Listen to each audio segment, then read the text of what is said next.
My name is Steven Appleby, and for the past 30 years I've been a newspaper cartoonist for the NME, The Times, The Guardian, Sunday Telegraph.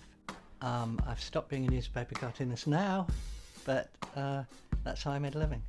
Basically, the materials I use are very simple and they're very analog. I use a dip pen, traditional old-fashioned dip pen that I've used for all these years, Indian ink, and I've bought all my pen nibs, and the pen nibs I still use from Poole. Choosing the right nib, it's really difficult. I mean, Poole used to sell a kind of little selection box that you could get, I don't know, 50 different nibs and try them all out. Somehow or other I settled on a nib called the post office nib, and it's quite a kind of hard nib, and I'll use nibs for a long time because they are really sort of sturdy.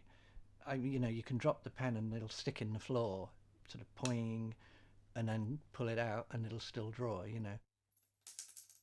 I kind of like ugly drawing. If the drawing goes a bit ugly or the arms are wonky or something, it can sometimes be more expressive that way.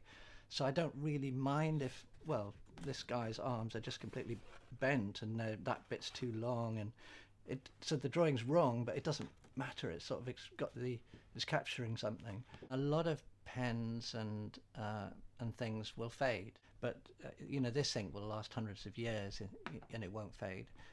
And I kind of like that because cartoons are so ephemeral.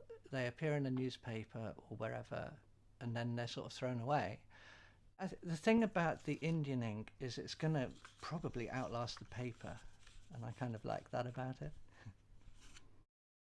Dragman is a character who cropped up in my Guardian strip in 2002, and he was a kind of one-off jokey strip about a man who could fly when he put on women's clothes. Back in 2002, being a transvestite was a kind of secret thing, and I kind of enjoyed the fun of putting sort of like a trans theme into my strip from time to time. But I kind of thought there's more potential for this, and the whole thing about transvestites having a secret identity and superheroes having a secret identity kind of seemed to be a nice link. And my agent Patrick Walsh just kept saying, that's the book you have to do, and I just kept coming back to it, and I finally kind of got it to work about 3 years ago, and it's taken me 3 years to draw it. I think I've probably got about sort of 30 or so of the nibs that I really like still left from Philip Poole's nibs. 30 odd should be enough. Two a year, that's another 15 years of drawing. It'll probably do.